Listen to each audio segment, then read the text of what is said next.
Salam sejahtera bagi kita semua. Perkenalkan, nama saya Rian Mandrigan, NIM 2306057 dari kelas PTNC.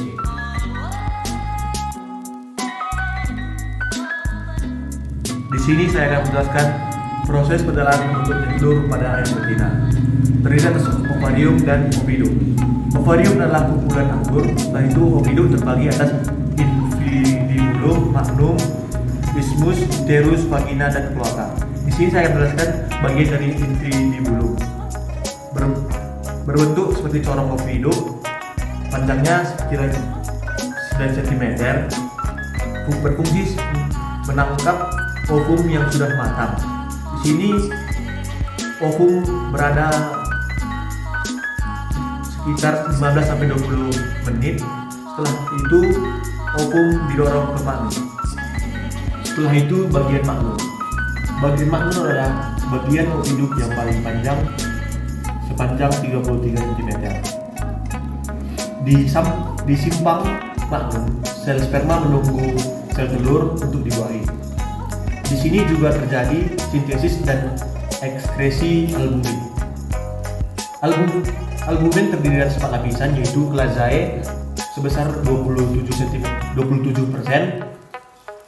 putih kental sebesar 57%, setelah itu putih encer dalam sebesar 17,3%, yang terakhir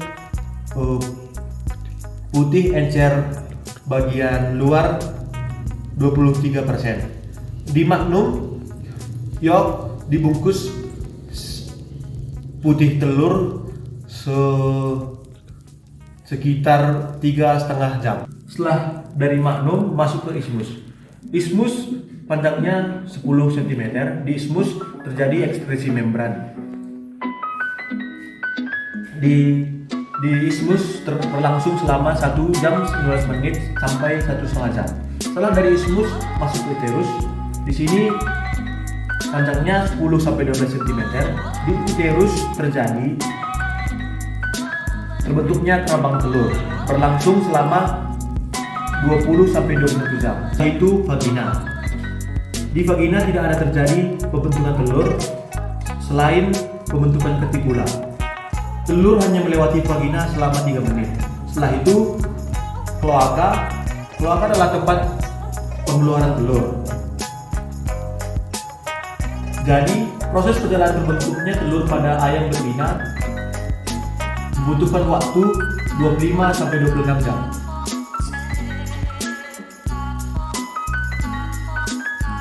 Setelah itu saya akan menjelaskan proses sintesis yang pertama itu pituitari, yaitu hormon bawah otak yang mengeluarkan gonadotropin dan estrogen. Setelah itu estrogen melepaskan estrogen. Setelah itu estrogen menugaskan liver untuk mensintesis protein di nukleus.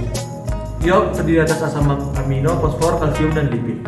Setelah protein disinteskan oleh nukleus, maka terjadi fitoginin yang menghasilkan 2 protein, yaitu lipofitrin dan fosfidin. Nukleus juga menghasilkan beta lipoprotein yang menuju ke yolk granule. Setelah itu menuju ke thecal layers, granular layer, octi. Setelah itu semua terjadi, maka terbentuklah yolk.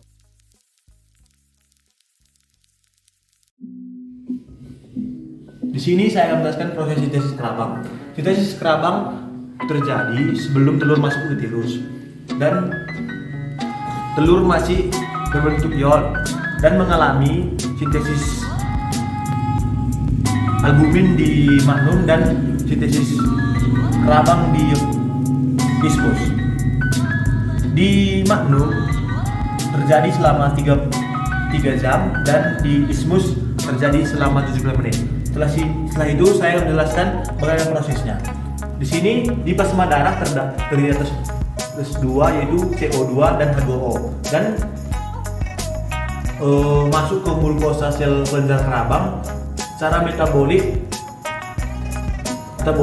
mengalami harus bolak-balik antara CO2 dan H2O dan menjadi H2CO3 atau biokarbonat yang dibantu oleh enzim karbonik anhidrase. Dan setelah itu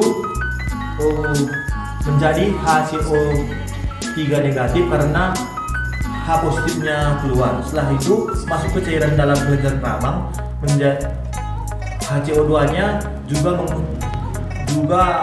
melepaskan H positif. Setelah itu H positif yang ada di kelenjar kerabang dan cairan dalam kelenjar kerabang menjadi 2 H positif di plasma darah. Setelah itu HCO3-nya tadi menjadi di plasma darah, terdapat kalsium positif dan ke glukosa sel kelenjar kerabang juga, dan masuk juga ke cairan dalam kelenjar kerabang. Setelah itu kalsium positif bereaksi dengan HCO3 negatif menjadi CaCO3 atau kalsium bikarbonat. Ini CaCO3 ini akan membentuk kerabang. Ini saya akan menjelaskan proses sintesis albumin.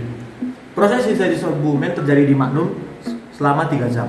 Proses sintesis albumin dibantu oleh steroid, salah satunya adalah estrogen. Estrogen menghasilkan protein.